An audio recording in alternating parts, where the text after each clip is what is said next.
All right, thank you so much. We are here with the Miss Alysha Williams, LCSW, aka the Theranista.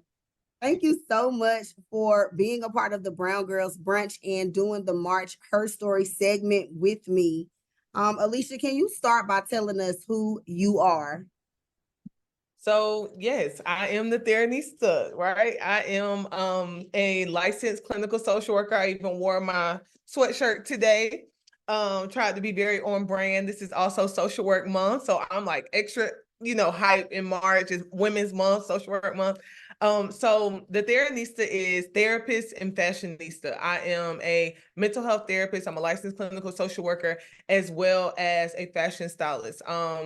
My business, my practice is very unique as it offers mental health therapy as well as image consulting. So I assist people with personal styling, closet, wardrobe updates, branding, photo shoots with businesses. I work with local businesses here in Greensboro and beyond. Honestly, I've worked with influencers and celebrities and all various kinds of people when it comes down to therapy and styling. So it's my passion. It's what I do. It's who I am.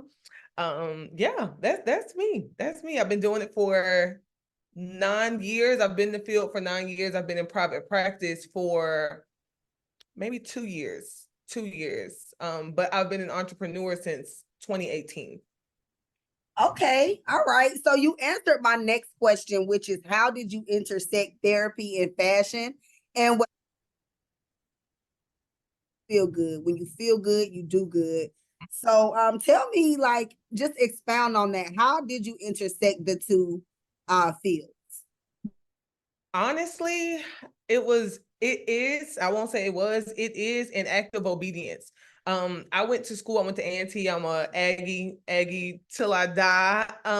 Aggie till I die. I am not only an alumni, but I'm also a professor there currently. And so when I graduated, I got my BSW, my MSW, and I got my license. And social work was what I wanted to do my entire life. If you ask me, I will tell you I've been a social worker my entire life, from helping people when I was always that girl that people came to and just told me all this information.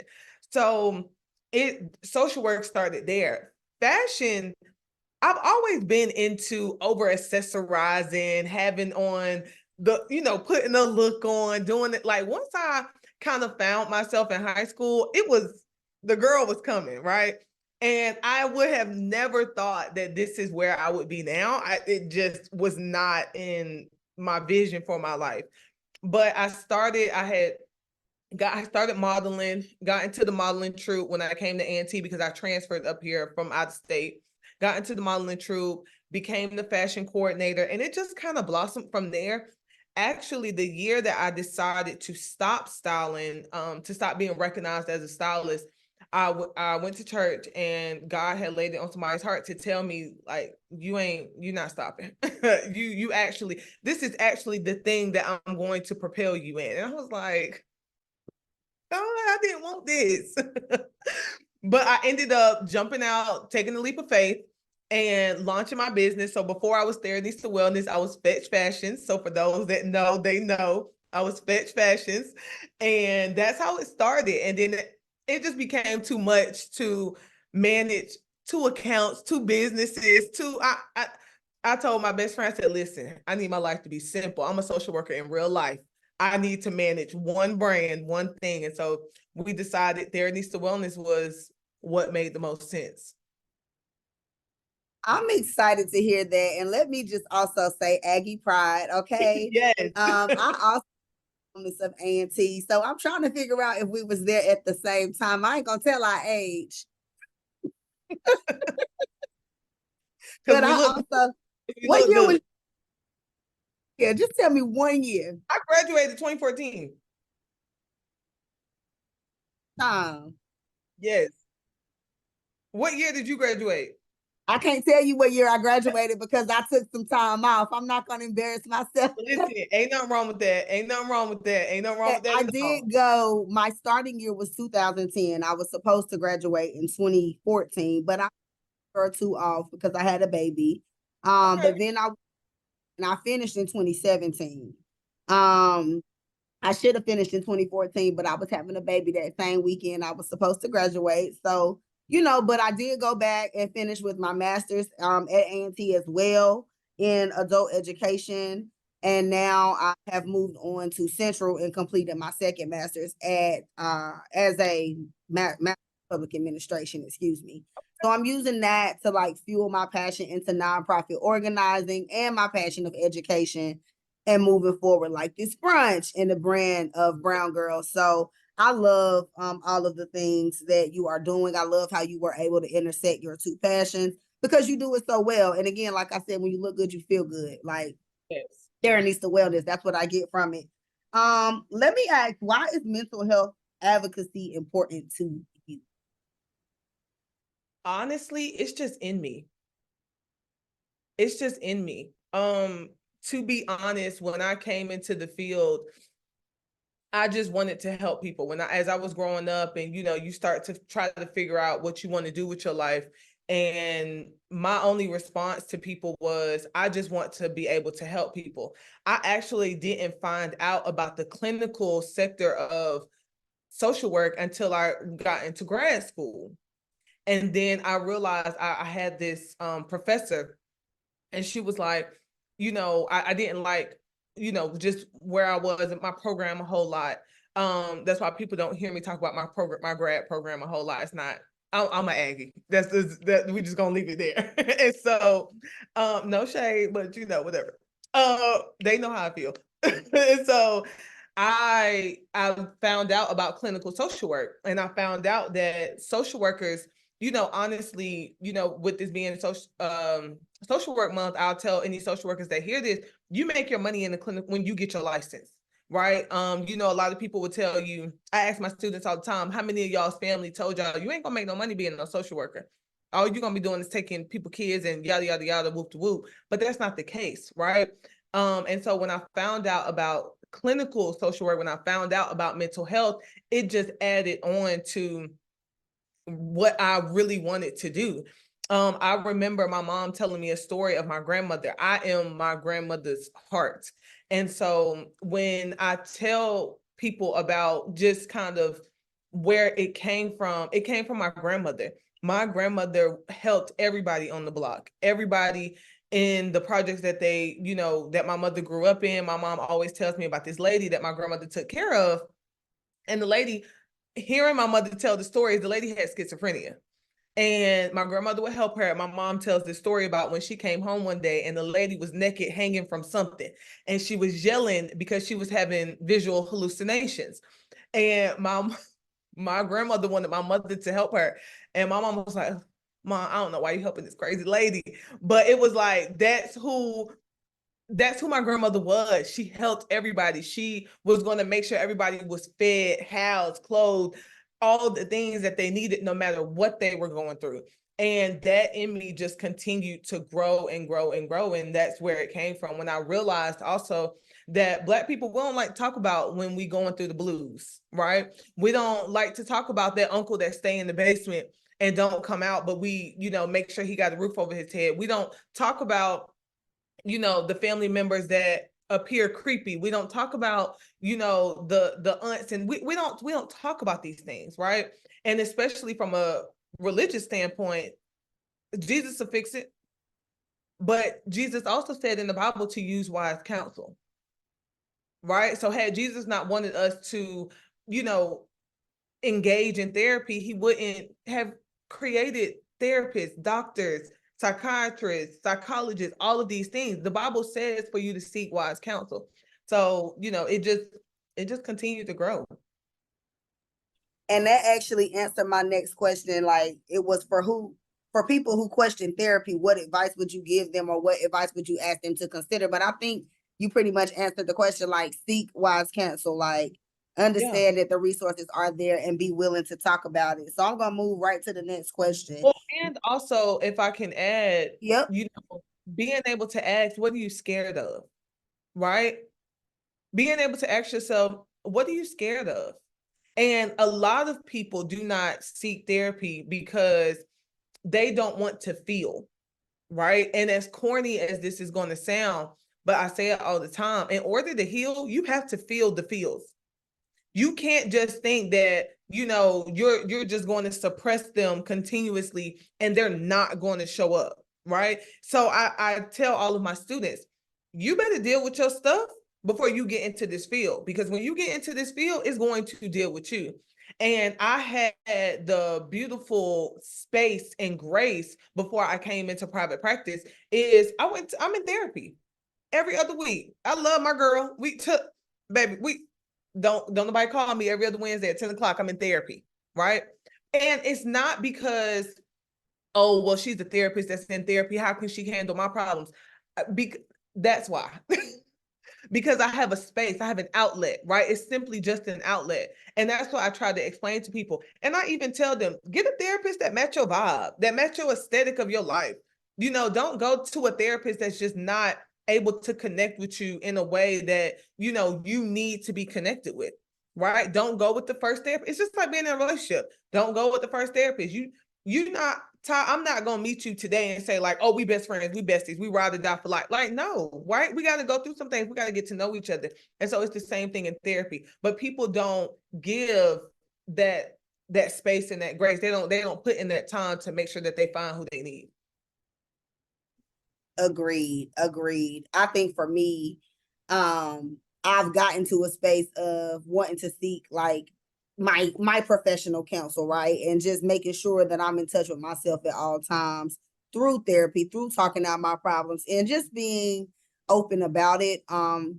Sometimes I think that saying we used to have, you remember that saying, what happens in this house stays in this house?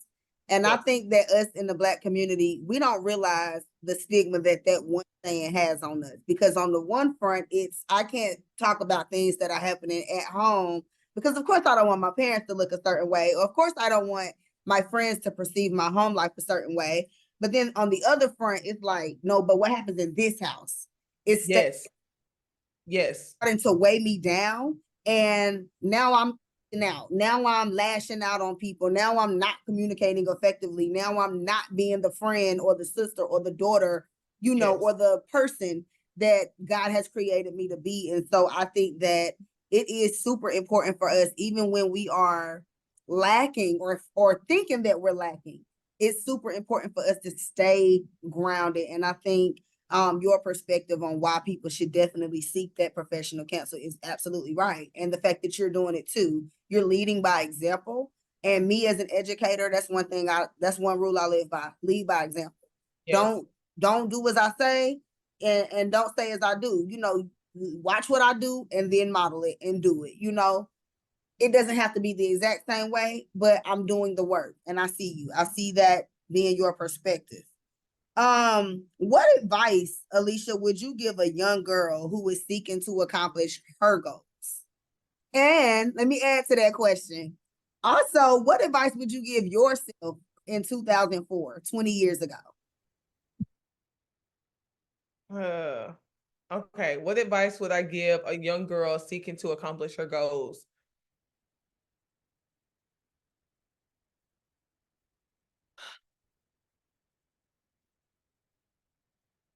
Do it intentionally. I'm all about doing things intentionally. I'm always telling my clients, my students, everybody around me, myself, do it intentionally, right? And what I mean by intentionally is by any means necessary. Find out what your purpose is and do it intentionally. And people may say, well, how do I figure out what my purpose is? What's in you that just won't leave? Right? What is the thing and that's how I knew when it came down to the fashion piece of who I am and my business, that it's actually what I struggle with the most, right? Because, I doubted myself a lot in that area because for me, it was like, well, I didn't go to school for this. And I wasn't necessarily considered, or I didn't see myself as like a fashion girl when like my friends, they would come to me for things or pieces or looks or advice or whatever the case is. But it was like, oh, well, it's fine. Like I would just downplay it a whole lot. Right. And I never went after it intentionally. But when I did, it propelled, it did what it needed to do. right? And so I always tell people, figure out what it is that you are supposed to do. And it doesn't matter if somebody else is doing it. In my group of best friends, it's 3 of us that's in fashion in various ways, right? And in various ways, and sometimes the same way. And so do it intentionally. Figure out what it is, do it intentionally, do it unapologetically. Pick yourself up, feel the feels, but do it intentionally, because it is a journey. It can be hard, but do it intentionally. By any means necessary. What would I tell myself 20 years ago?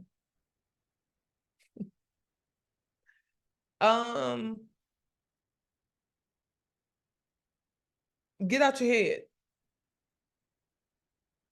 Yeah, get out your head. It's you may feel like the last now. You may feel like you're behind now, but you blossom so well. Ty, I look at my life, oh my God. And I don't think I've been asked this question in a long time. I'm like almost like wanting to cry. Like, when I look at my life and I look at other people's lives that like I grew up with and I like ran the streets with and all these things, I always considered myself as the one that didn't have, the one that was, slow to keep up, slow to get the things. And I didn't think that I had all the things that I needed to be it or be cool or whatever the case is. And now my life, I'm so proud of my life. And I haven't always been proud of my life. And so I would tell myself to honor myself better, because you will be fine. You may think that you're last now, but baby, you gonna be first and fine later. Just Listen, continue to walk this out. right there resonated with me so much. Like when I think about 12-year-old me, it's like, oh, I used to do hair, but I was always that girl that had the leadership potential, the one that always wanted to tell everybody what to do.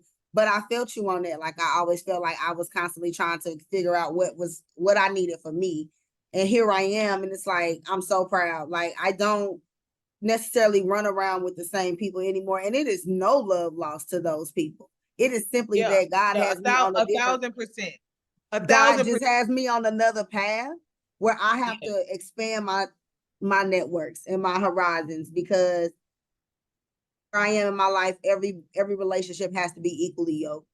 And I did not ask Yeah. any brown girl to be a part of this brunch if there was nothing in it for them. And it doesn't mean like anything like that. It's just exposure to your business, opportunities to Yeah. meet and network with other therapists. You never know. You may meet other therapists at the brunch and you guys may decide, hey, y'all, let's get up and have like a brown girls therapy night on Zoom or on Instagram Live. Like, you never know what the brunch is going to do in terms of connections. And that was like the whole thing. Like when I think about 12-year-old me hosting a big networking event for brown women, like I want to cuss on here, but I'm not, because it's still professional. But I'm just gonna say, B, that is dope.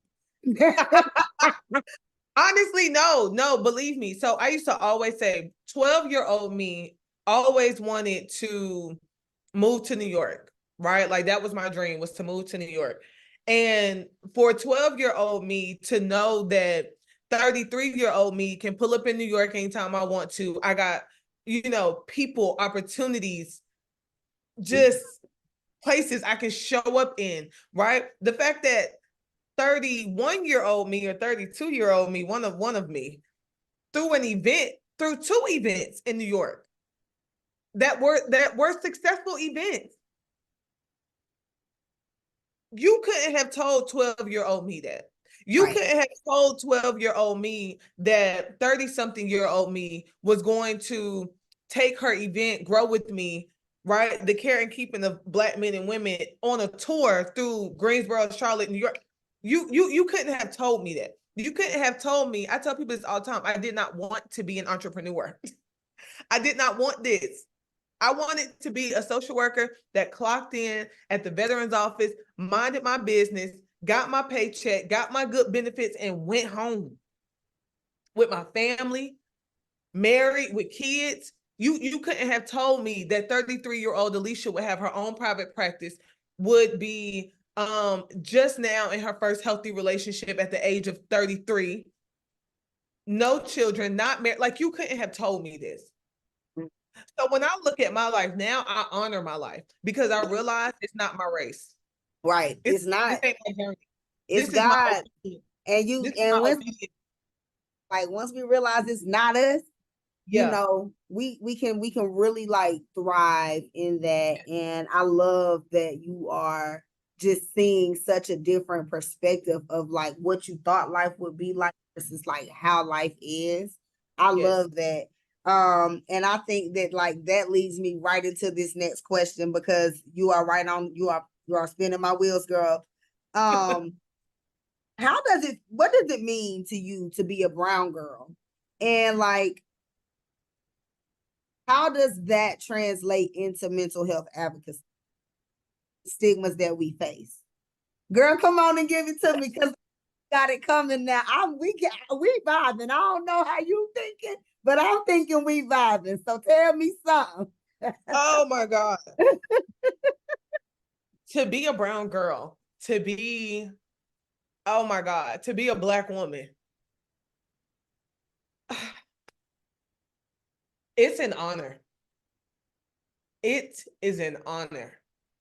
I thrive in being a Black woman and all of my Black experience and all of my Black life. I think there was only a very small moment in my life that I wanted to be anything outside of my race. And I think that was only because I always had like very thick hair that just wouldn't drop at one point. But again, that was for a very small moment in my life. But then it was like, okay, whatever. Like, there was no reason around me for me to hate my skin color, for me to feel any kind of way. I always seen the difference, but I didn't allow it to affect me. I remember being the only Black girl at birthday parties, right? And funny story, quick story. I was the only Black girl at a birthday party when I was a little girl. And the girl's brother he had Down syndrome. He had something. You could visibly tell he was delayed, had some developmental disabilities. So he ended up sitting beside me. And I guess maybe I'm the only, chocolate little girl up in here. Well, he decided to bite me. And I bit him back. And so we had a great time after that, Ty. We had a great time. Me and him was besties. And at every function after that, every family function, because I was really cool with his sister and his grandmother. His grandmother was the kindergarten teacher at my school. We was tight. But when my mother picked me up, they told her that there was an incident. So my mother is like, well, what has happened? And they basically said, well, he bit Alysha and Alysha bit him back. My mother was mortified, but she then realized my child held her own and she was fine. And it was like, at the time, I knew that it was because you are seeing somebody that does not look like you. But I'm going to show you real quick that don't play with me, even as a child. So I have just learned to just always honor. I've always been in like really mixed schools, very diverse schools. And I just learned to embrace my Blackness. And as an adult, when I got to an HBCU, I really learned how to embrace my Blackness. As an adult, I learned to embrace my Blackness. It just continued to grow, right? And I have worn the angry Black woman cape, right? Because I'm so passionate, right? I've shown up in all of these stereotypical Black ways and not cared, because it was who I am, and I just never apologized for it. So being a brown girl means for me being unapologetic and honoring. That's how I honor myself. That's how I honor my Blackness. Yes, I love it. I love it. I love it. Alysha, what are you most excited about the Brown Girls Brunch events?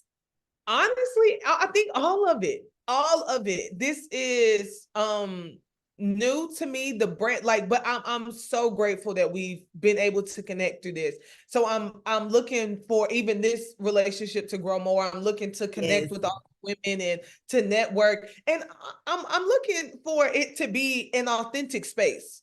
Right. So let me even throw that out there in the atmosphere that it is an authentic space, that this won't be a mean girls brunch and Oh, none of that, absolutely not. right? Absolutely not. That we are going to cut up and have a great time, right? The And brown girls way. yes, yes, 100%. yes, I'm gonna share some tea. On my committee, I told them, I said, listen, this is not a mean girls situation. I know that yes, you may be doing something, but here's the thing, she's doing it too. She's doing it too. And really, this is not about the nominees or the votes. That's really just marketing. This is yeah, really just connecting, yeah, networking, and really expanding, because when we can lean on each other, we are a powerful force. There has yes, been enough divide and conquer for Black women, and it's not going to be that. And it is an authentic space. Anybody that knows me, like outside of my professionalism, oh, they know.